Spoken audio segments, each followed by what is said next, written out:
जागते रहो। अभी अभी एक व्यक्ति ने पूछा, कुछ ही दिन पहले, कहता है परमात्मा, ये जो मंदिर खोजे जा रहे हैं मस्जिदों के नीचे से, इसके बारे में क्या कहोगे? क्या खोजना सही है? क्या पुनः वो मंदिर, हमें मंदिर बनाना चाहिए मस्जिद तोड़ के, या नहीं? अब मैं क्या कहूं उसके बारे में, क्योंकि मैं जो कहूंगा वो किसी को भी स्वीकार्य नहीं होगा। दूसरे की बात किसी भी दूसरे व्यक्ति को स्वीकार्य नहीं होती। चाहे मैं बोलूं, चाहे तुम बोलो, चाहे कोई भी महात्मा मुनि बोले, कोई भी नेता बोले, अभिनेता बोले, लादी जा सकती है, मर्जी से स्वीकार्य नहीं होती। और अगर तुम्हें मेरा ही बात सुननी है तो सुनो, एक प्रयोग करो। आज सारे हिंदुस्तान के मुसलमानों को यह डर सता रहा है कि हमारी पुरानी मस्जिदों को ये किसी ना किसी रूप में हथियाकर मंदिर बना रहे हैं। एक प्रयोग करो, बहुत खतरनाक है, शायद तुम्हें सुनने में भी अटपटा लगे। मेरे हिसाब से अभी मैं मुसलमानों का नाम ले रहा हूं, इसकी जगह कोई भी नाम लिया जा सकता है, जैन, सिख, बौद्ध, हिंदू। एक प्रयोग करो, हिंदुस्तान के सारे मुसलमान एक हो जाए, बिल्कुल एक मत, अपने ही किसी बड़े धर्म गुरु के कहने पर अपनी सारी धर्म ग्रंथ जितने भी उनके पास हैं, कुरान या कोई और जिनको वो मानते हैं, वो सारे मस्जिदों में भरे जाएं और सारी मस्जिद एक से लेके आखिर तक सारी हिंदुओं को सौंप दी जाए। लो, रखो और बना लो सबके ऊपर अपने मंदिर, अपने देवी देवता बैठा लो सबके ऊपर, और वो सारे मुसलमान अपने बच्चों को तमाम दुनिया भर की जो किताबें हैं स्कूल की वो लाके दें।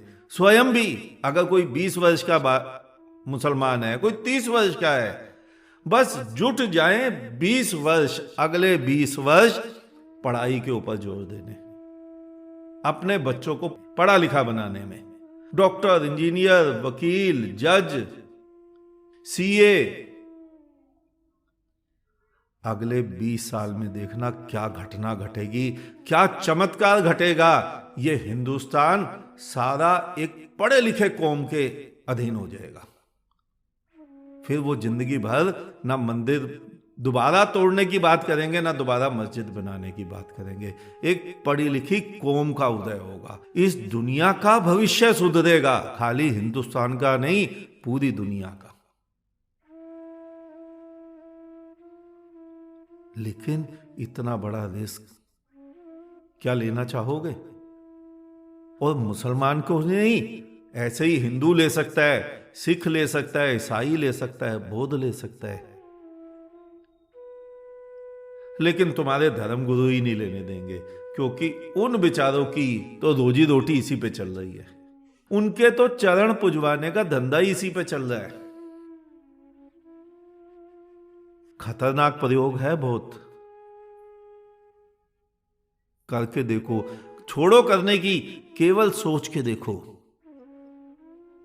कि अगले 20 वर्ष तक कोई नमाज की बात ना की जाए, कोई मस्जिद की बात ना की जाए, कोई कुरान की ना की जाए, सारी कुरान मस्जिदों में रखकर, सजाकर, परोस कर हिंदुओं को दे दी जाए। लो, जितने मर्जी मंदिर बनाओ, जो मर्जी करो इसका, और हम 20 वर्ष केवल पढ़ेंगे, केवल इस संसार का, इस जहां का ज्ञान अर्जन करेंगे।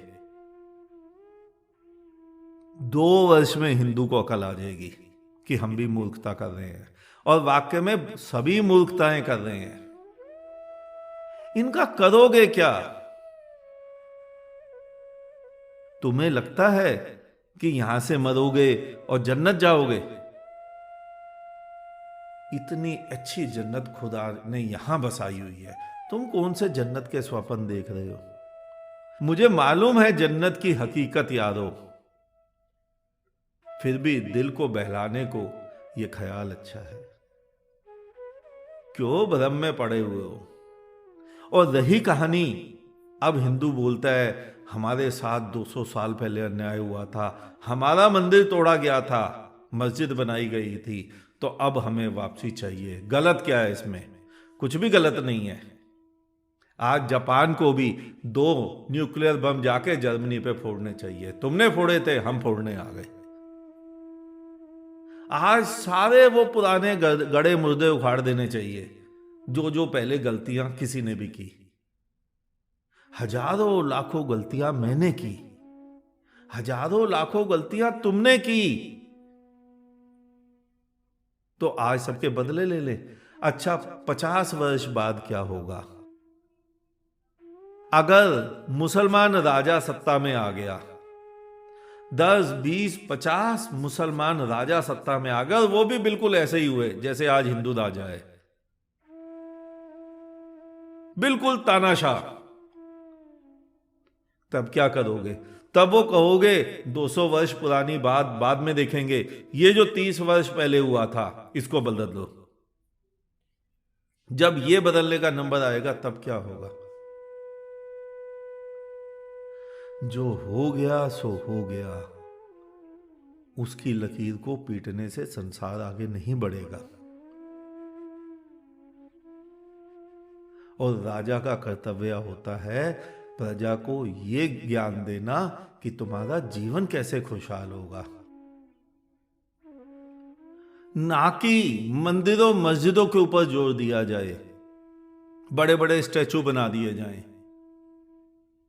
बड़ी बड़ी मीनारें बना दी जाएं। प्रजा क्या हो रहा है? प्रजा का क्या हो रहा है? प्रजा सुखी है या नहीं है? हमारे देश की जनता सुखी है या नहीं है? संसार में मनुष्य सुखी है या नहीं है? इसकी देखभाल करने का कार्य होता है उस देश के नेताओं का, ना कि ये कि कोई विशेष धर्म का व्यक्ति, उसकी ईगो कितनी सेटिस्फाइड हो रही है। तुम्हें अटपटा लगेगा यह प्रयोग, शायद करने की आवश्यकता भी नहीं पड़ेगी अगर 50,000, 1,00,000 व्यक्ति बैठकर केवल इस प्रयोग के बारे में सुन लें, समझ लें इसका नतीजा क्या होगा, तो बिना प्रयोग किए ही नतीजे निकल आएंगे। वो खुद ही छोड़ देंगे, रखो इसे, जितना रखना है रखो। हो क्या रहा है? बाहर विदेशों के बच्चे चांद पे जाने की सोच रहे हैं, और यहां के बच्चे, कोई कावड़ लेने जाने की सोच रहा है, कोई सड़क पे नमाज पढ़ने की सोच रहा है। दोनों इसी ताक में मरे जा रहे हैं, मैं बड़ा, मेरा धर्म बड़ा। विदेश का बच्चा वो कहता है कोई भी प्रॉब्लम आए हम जूझ कर उसका सॉल्यूशन निकाल लेंगे। और यहां के बच्चे को तुम्हें क्या सिखाया जा रहा है? चिंता मत करो, ये संसार दुखालयम है, अशाश्वतम है, यहां दुख ही दुख मिलेगा। यहां के बाद तुम मरोगे तो भविष्य में तुम्हें स्वर्ग, जन्नत अदा की जाएगी, वहां सुख मिलेगा। मतलब तुमने उसके सबकॉन्शियस माइंड में एक बात बिठा दी कि यहां के दुखों का अंत हो ही नहीं सकता है, तो कोई करेगा भी क्यों? किसने बिठाई? तुम्हारे सभी के मूढ़ धर्म गुरुओं ने। तुम सबको जीवन विरोधी बनाया, संसार विरोधी बनाया। इसीलिए मैं कहता हूं आज मनुष्य को एक नए धर्म की आवश्यकता है। बुद्धिजीवी वर्ग सामने आए, सभी धर्मों के मिलकर एक नया धर्म बनाओ, एक नई विचारधारा बनाओ, एक नया पंथ बनाओ, जिससे समाज उन्नत हो सके। और इन पुराने कचरों को फेंक दो। आज इतना ही, शेष किसी और दिन। अंत में चारों तरफ बिखरे फैले परमात्मा को मेरा नमन। तुम सभी जागो,